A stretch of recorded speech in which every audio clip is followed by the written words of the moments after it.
Dobro jutro vsem in lepo pozdravljeni tudi v astroloških minutah. Vas je to jutro že kdo pičil? Morda pa ne, zato ker ob sebi nimate škorpijona. Tako mnogi namreč razumejo ravnanje predstavnikov tega vodnega znamenja, ko nepričakovano odreagirajo na nekaj, kar jim ni ravno najbolj po godu. Poleg tega se nam obeta še polna luna, nekateri tarnajo, da že čutijo pritisk, ublažila nam ga bo naša astrologinja Gaja Asta. Z nami pa je tudi predstavnica znamenja škorpijona Alenka Malej. Dobro jutro in dobrodošli. Dobro jutro. Gaja, morda res nekaj svarilnih, pa tudi takih blagih besed vsem našim gledalkam in gledalcem, ki že čutijo tale ščip. Ja, danes je ščip, polna luna, ne? In to je čas dosežkov in priznanj, razkritij in odločitev, predvsem povezanih z denarnimi in gmotnimi dobrinami. Energetsko je danes odličen dan, dnevi okoli ščipa so dobri, primerni za nakupe, dogovarjanja, poslovanje, vendar žal tudi ta ščip prinaša preobilne padavine in povzroča poplave.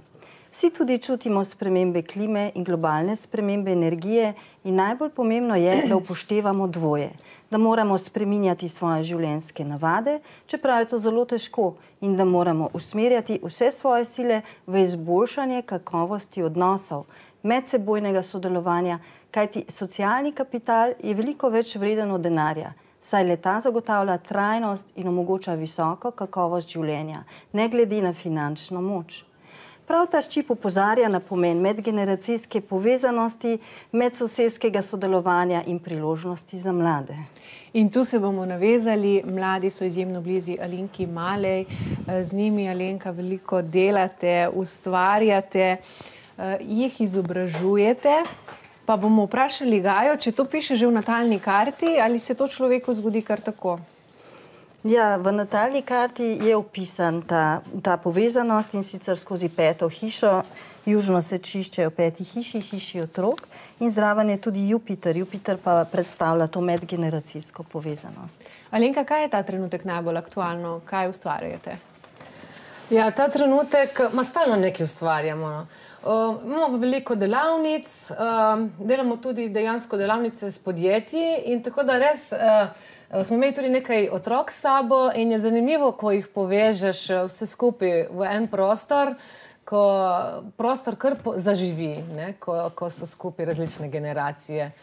Torej ste jih medgeneracijsko tudi povezali. Sicer pa je Center eksperimentov Koper tisti prostor, kjer mladim nudite prvi stik z znanostjo. Veliko ste znanostjo tudi že prepotovali. Gaja, kako kaj kaže? Se bo ta pot še razvijala? Ja, moram povedati, da kaže na izredni uspeh. Tu gledam po progresijah. Čistko. Super, samo tako. Kot sem rekla, v bistvu do januarja je luna v progresijah v konjunkciji z Uranom, kar pomeni čisto razsvetljenje projekta, res totalno prebojne ideje in vsa stvar se ponovi še enkrat v aprilu. No super, da mi prav všeč, ker zdaj smo se ravno prijavili na en projekt in to še enkrat, ne, mi je zelo všeč. Ja, super, super. Torej, spodbuda. Bomo še vprašali Alenko, kakšni so torej škorpijoni? Pičijo ali ne pičijo?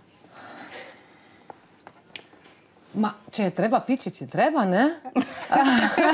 Drugače, jaz mislim, da ne. Jaz mislim, da pišejo nasplošno nas lepih stvari, da smo zanesljivi, da smo strastni. Ponavadi se v škorpijonih pišejo in smo tudi, mislim, da v redu, no? Tako vas tudi seveda doživljamo. To je bilo bolj malo za hec, kot pa za res.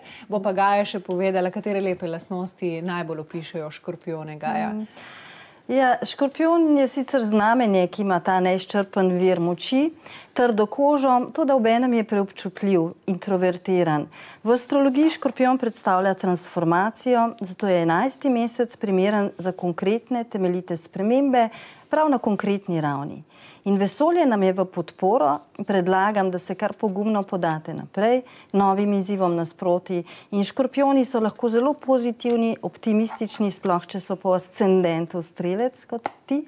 Zato je pač njihova naloga, da usmerjajo svojo pozitivno energijo v vse pozitivne stvari in poskusijo negativna čustva preusmeriti v pozitivna. Lahko so vdani, požrtvovalni prijatelji, starši, sodelavci ali obratno, če se predajo negativnim vzgibom. Znanstvenica Alenka Malej je sonce, torej pri njej mnogi črpajo tale navdih in dobro voljo, podobno tudi pri vas, Gaja. Zato bomo kar obe vprašali, kje v teh težkih časih vsi tisti, ki morda nimajo toliko optimizma v sebi, črpati navdih? Pretežko vprašanje? To je vprašanje za njo? Za obe. Okay. Jaz bi rekla, da ni časa biti negativen. Enostavno moraš zbrati pogum in iti naprej, pogledati, kje so priložnosti. To je ta prebojna moč, o kateri smo govorili. Gaja, kaj bi še dodali? Tako kot sem rekla, ti povezave, pač dobri odnosi z ljudmi, se mi zdi, da so bolj pomembni kot finančne in gmotne dobrine v tem trenutku. Najlepša hvala za tole prijetno druženje obema in vse dobro. Hvala.